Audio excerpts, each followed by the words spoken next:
Good evening. I want to say thank you to all those who have come out to be here tonight, as well as those who are watching online.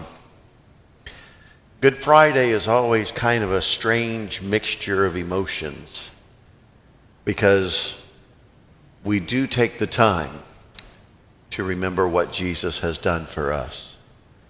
And sometimes it even seems strange knowing what he went through. On Thursday night, had the Last Supper and the betrayal of one of his closest friends. On Friday, he was tried, hung between two thieves, and crucified, dead and buried. And yet we call it Good Friday. It's like, how can we call it Good Friday? Well, it wasn't Good Friday for him, but it became Good Friday for us because he took all of our pain, all of our sin, all of our shame, all of our sorrow, and placed it upon the cross. And there he gave his life for us. I'd like to read from Matthew chapter 27, verses 32 through 50. As they were going out, they met a man from Cyrene named Simon, and they forced him to carry the cross. They came to a place called Golgotha, which means the place of the skull. And there they offered Jesus wine to drink mixed with gall, but after tasting it, he refused to drink it. When they had crucified him, they divided up his clothes by casting lots. And sitting down, they kept watch over him there. Above his head, they placed the written charge against him. This is Jesus, the King of the Jews. 2 robbers were crucified with him, one on his right and one on his left. And those who passed by hurled insults at him, shaking their heads and saying, "You who are going to destroy the temple and build it in 3 days, save yourself. Come down from the cross, if you are the Son of God." In the same way, the chief priests, the teachers of the law, and the elders mocked him. He saved others, they said, but he can't save himself. He's the King of Israel. Let him come down now from the cross, and we will believe him. He trusts in God. Let God rescue him now, if he wants him. For he said, "I am the Son of God." In the same way, the robbers who were crucified with him also heaped insults on him. From the 6th hour until the 9th hour, darkness overcame all the land. And about the 9th hour, Jesus cried out in a loud voice, "Eloi, Eloi, lama sabachthani," which means, my God, why have you forsaken me?" And when some of those standing there heard this, they said, "He's calling Elijah." Immediately one of them ran and got a sponge. He filled it with wine vinegar and put it on a stick and offered it to Jesus to drink. But the rest said, "Now leave him alone, and let's see if Elijah comes to save him." And when Jesus had cried out again in a loud voice, he gave up his spirit. And at that moment, the curtain of the temple was torn in two from top to bottom. The earth shook and the rock split. The tombs broke open, and the bodies of many holy people who had died were raised to life.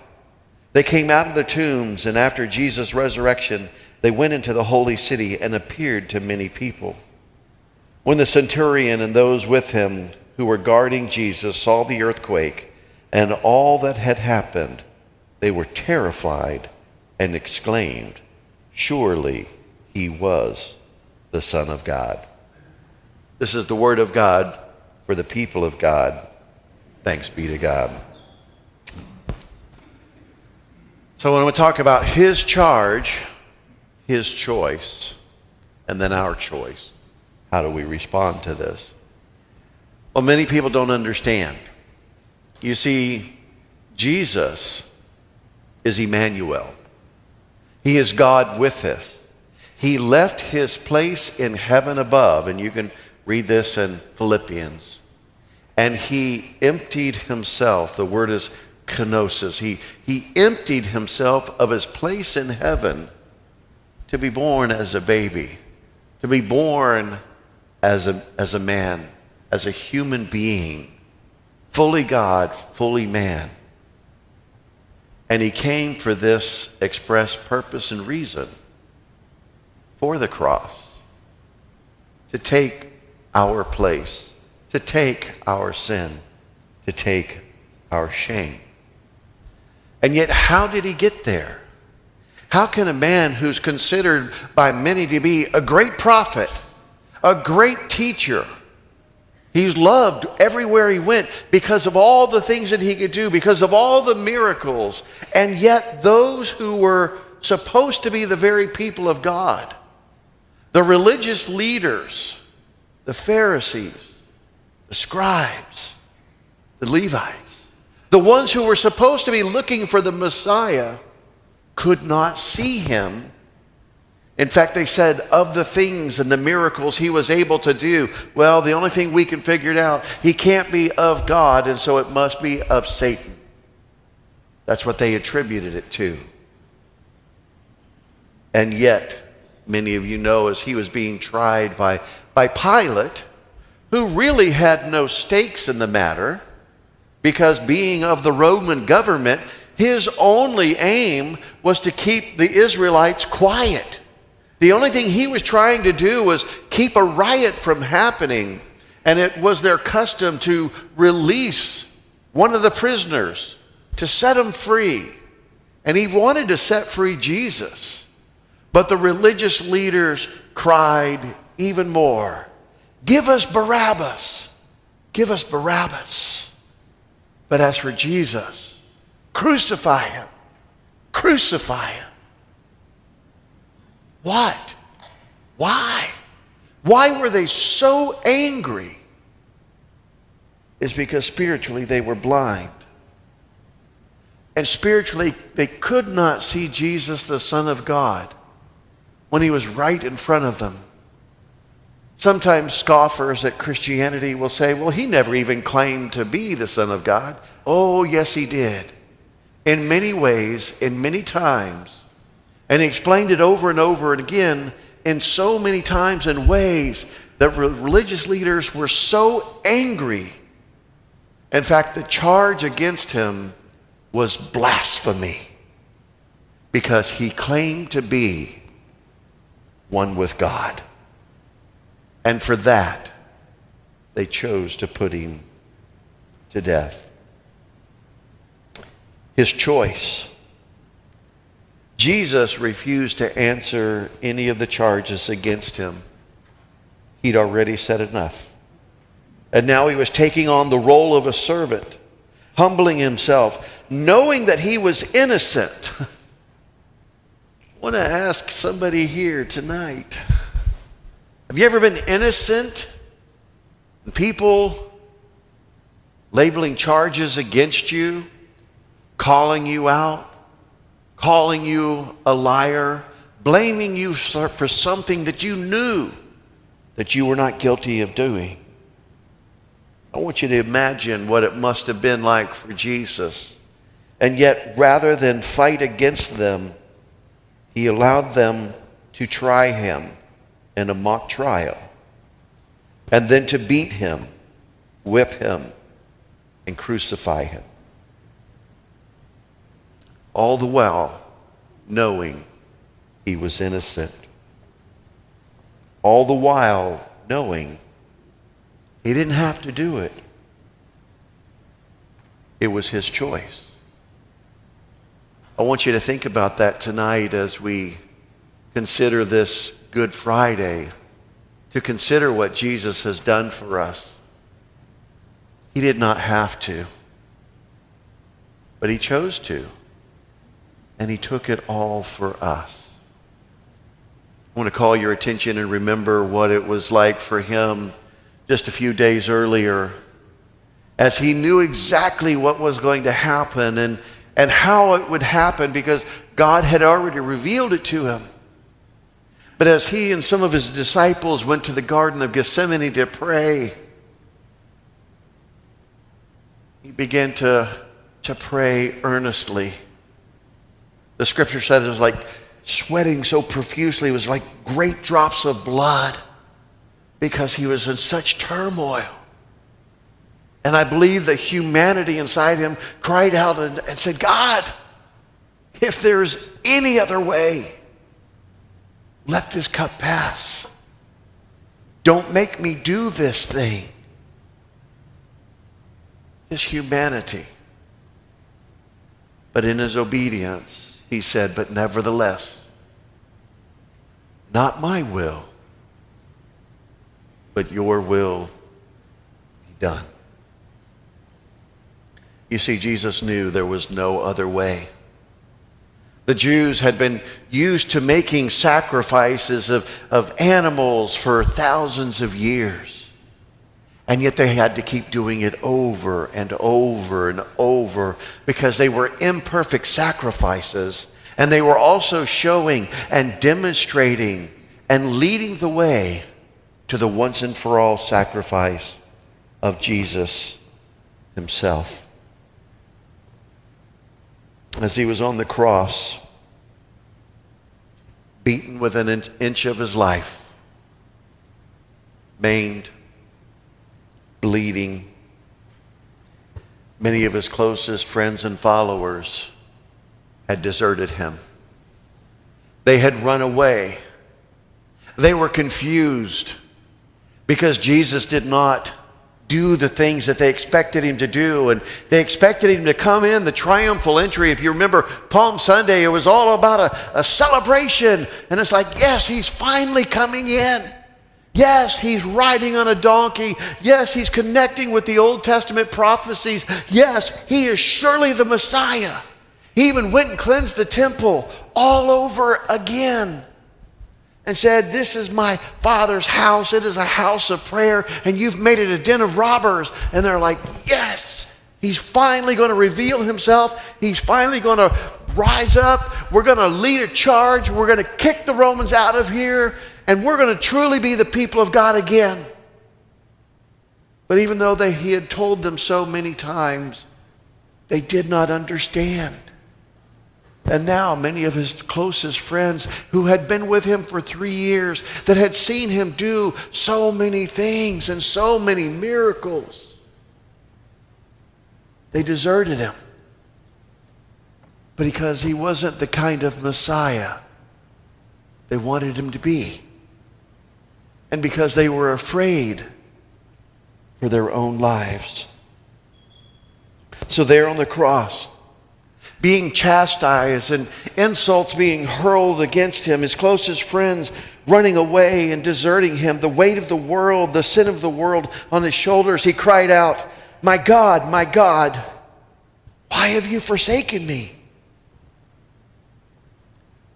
Now that's left an opening for many theologians to try to figure out what he was doing. And you can read this, you can search this, you can research this, and you can find anybody who will say whatever you want that to mean for yourselves. But for me, it was Jesus continuing to make connections with the prophecy of the Messiah. Because if you've never read it before, and we're not going to do it tonight, but I challenge you, take it up, go home and read Psalm 22. It is a psalm of David. And yet, David is writing this psalm as a prophecy about the Messiah because he didn't go through any of the things that are written there. But Jesus went through every single one of them. And in Psalm 22, he cries out, my God, where are you? Why have you forsaken me? Maybe you have felt this before. One part of your head said, God said he would never leave us. And the other part saying, but I can't see him or feel him anywhere. We now call it the dark night of the soul. And yet there's a transition in Psalm 22 where he goes from crying out to saying, but still, even though I don't see you, even though I don't know exactly what you're doing, still will I put my faith and trust in you, and I know you will deliver me. You will bring me hope. You will bring me salvation, and the people will praise your holy name. I think when Jesus is calling out these Old Testament prophecies, that I think they knew exactly what he was saying, because they would have known them so well, and they would have known Psalm 22. And he's saying to them, yes, I am the Messiah. And yes, I'm being crucified for you. And yes, it looks like God has forsaken me. But in the end, this is God's way, the only way for you to ever have salvation. What nails holds God to a cross? Only the nails of love for you and me. So then what is our response? I feel like I'm preaching to the choir. I told them they were going to stay up there the whole time. They better stay awake. And it looks like almost every one of them is still awake. Thank you for that. And to you all, you're here. But sometimes I think about so many people who do not take Jesus seriously. People who say, oh yeah, well, I'm a Christian, I got baptized, I walked the aisle, I went to church a few times, or I go every Christmas, every Easter. God should be pleased with that. He should be grateful for that.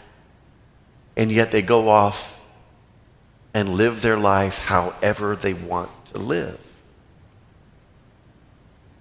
Do you know what Jesus requires of us? I've used this illustration before, and I won't go very far with it, but anybody ever been on a boating trip and you're the first one to go from the boat to the dock where there's nobody there to hold your hand, to hold the boat still, and the first person has to leap for their lives because even as they're pushing off the boat, the dock's getting farther away? And sometimes I see that as a comparison here. People are trying to make the leap of salvation, the leap of their lives. But there are too many people who are not here tonight.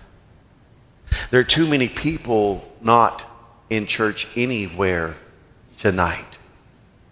There are too many people going on with their lives as if nothing's changed, nothing's happened. There are too many people who treat the sacrifice of Jesus Christ cheaply. And my greatest fear is there are too many people who think they've done enough to make it into heaven. Maybe just the bare minimum. Some of you weren't very good in school, but if, hey, just give me a D and get me out of here. Promote me on to the next level. There's too many people who feel that way about their own faith and their own Christianity. You don't have to be all holier than thou. You don't have to be the church lady. You don't have to be the church guy. You don't have to be there every time the doors are open. You don't really have to tithe. You don't really have to give. You don't really have to be in Bible study. You don't even have to go to church. All you got to do is just believe. Just believe.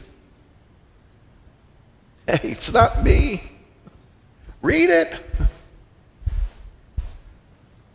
Matthew 7 says, "There's many will say to me," Jesus speaking, Lord, Lord. And he will say to many people, get away from me. I never knew you. You were never really interested in me. You were never really interested in becoming a disciple. Do you know what a disciple is? A disciple is a follower, one who follows. Where Jesus steps, we step. And do you know what he asks of us? Some people say, nothing. It's a free gift. And the gift of salvation absolutely is free. And yet, said, whoever, this is Jesus, whoever wants to be my disciple must lay down their own lives, pick up their cross, and follow me.